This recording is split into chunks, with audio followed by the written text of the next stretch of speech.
extra time. Another 7 months left of the World Cup. You must be having a fair idea of the composition of the team. But is it going to be the case of the tried and trusted, or you still feel there can be a remarkable fresh talent can still find its way into the team, just as Natarajan did after the last IPL into this decade? Yeah, that's a big possibility. I think we have played with a certain kind of pattern in the past.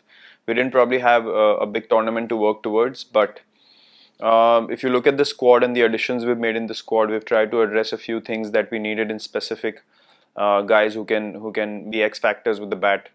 You know, do things which are the need of the hour in T20 cricket, and these guys have done so in the IPL on a regular basis. So, yeah, we've tried to cover all those bases. Now it'll be interesting to see how they go about things in these 5 games, because these are the only games we have as a team before the World Cup, and we want to see how these guys fare out there in the middle. But yeah, I feel like the squad right now, what we have, barring Jaddu, who will come back whenever fit, is the squad that I feel is the most balanced in terms of all the options readily available for us to take on the field as and when we want. How difficult is it to choose between Kane and Dhawan, and can both be fitted into the same playing 11?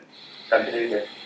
Well, I don't think so. If Rohit plays, then it's quite simple. KL and Rohit have been consistently performing at the top of the order for us, and those two would start in a situation where a Rohit takes rest or a KL has a niggle or something like that. Then yeah, Shikhi obviously comes in as the third opener, but the starting composition, Rohit and Rahul will be the ones who will start.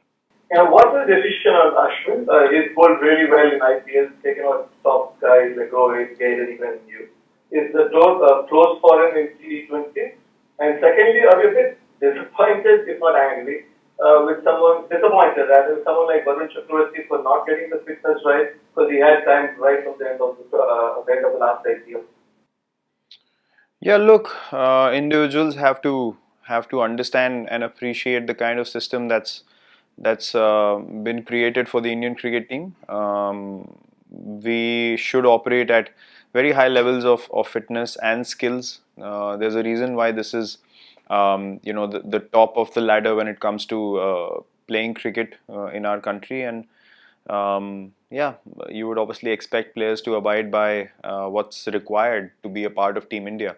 And there should not be any space for any compromise in that regard. Having said that, to answer your first question, Washington has been doing really well for us. So you cannot have two players of the same discipline, playing in one spot. So yeah, unless Washi has a drastically horrible season and things go south for him, I mean, the question has to be asked with some kind of logic as well. You suggest where you would add Ash and play him in the team when someone like Washington already does that job for the team. So it's easy to ask a question, but you should have a logical explanation to it yourself. Hi Virat. Hi. Good luck to the series. My question is about the batting approach that the team has. Team is looking forward in terms of the strike rate at the top of the order and going hard in the power play. Is that something that has been discussed in terms of what approach as a unit that India needs to take ahead of the World Cup? There are many things that we have spoken about.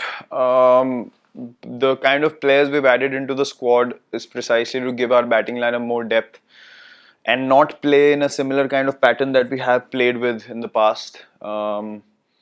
So we want to be a side that plays free cricket, not have any baggage of lack of depth, and one guy having to bat long enough to make sure that we get to a big total. We have explosive batsmen in the team now who can change the game at any stage, even if you're 2 or 3 wickets down, and that's exactly what we've tried to address picking this squad.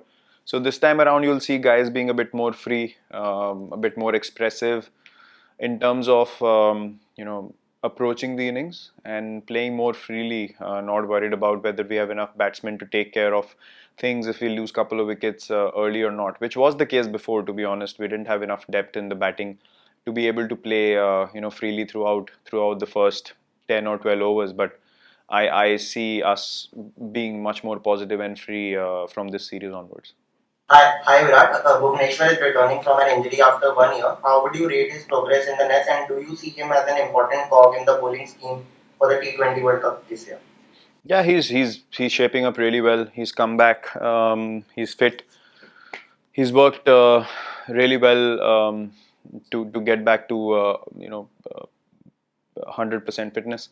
And look, he's a smart operator with the ball. We've all seen that in the past few years, and he continues to bring that experience onto the field, which is going to be vital for us going forward. And he has a clear understanding of what he wants to do in the next few months, and he wants to contribute towards many more Indian victories in the coming months, especially. And in the World Cup, we would obviously need our most experienced T20 bowlers, and he's right up there with anyone else with the new ball through the middle overs and in the death as well.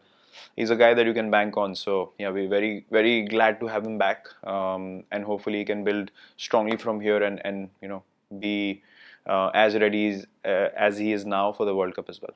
Virat, कई लोग सोचते हैं कि ये 3.5 घंटे का ही खेल है, 20 ओवर ही खेलने हैं, 20 ओवर ही बॉलिंग डालने, लेकिन as a player, as a captain, आपको ये जो फॉर्मेट है ये कितना चैलेंजिंग लगता है, कप्तान की हैसियत से भी और बल्लेबाज की हैसियत से भी? आई थिंक यहाँ पे सर जो प्लानिंग और थिंकिंग ऑन योर फीट जो बोलते हैं वो बहुत रैपिड तरीके से आगे बढ़ती है.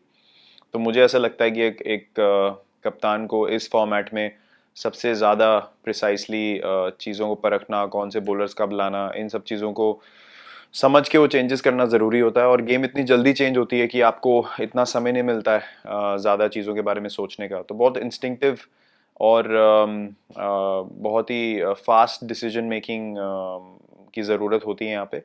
और मुझे ऐसा लगता है कि T20 क्रिकेट में जितनी स्ट्रॉन्ग आपकी टीम है उतने ही स्ट्रॉन्ग आपके plans on the field execute होते हैं. बिकॉज जितना कम समय होता है गेम में, आपकी टीम की स्ट्रेंथ सबसे ज़्यादा निखर के बाहर आती है, बिकॉज कम टाइम होता है. तो अगर आपका प्लेइंग 11 इतना स्ट्रॉन्ग है कि वो किसी भी सिचुएशन को काउंटर कर पा रहे हैं, तो आप अपने प्लान सक्सेसफुली एग्जीक्यूट कर सकते हैं. बाकी गेम्स में क्या है कि टाइम होता है, आप पेशेंस से सिचुएशन से बाहर निकल सकते हैं. बट यहाँ पे स्किल और बिलीफ और पॉजिटिविटी हर मोमेंट में दिखाना ज़रूरी होता है. तो वही एक रीज़न है कि हमें ऑलमोस्ट 70% का हमारा सक्सेस रेट रहा है T20 क्रिकेट में भी. बट लास्ट 2 वर्ल्ड कप अगर आप देखें तो हम लोग एक बार फाइनल्स और एक बार सेमीफाइनल में रुक गए. तो हमारी कोशिश ये रहेगी कि हम बड़े टूर्नामेंट्स में लास्ट फाइनल हडल भी पार कर पाएँ, और हमारा यही एंडेवर रहेगा अब से T20 वर्ल्ड कप तक. Hit the subscribe option and the bell icon to get all the exclusive sports videos on Extra Time.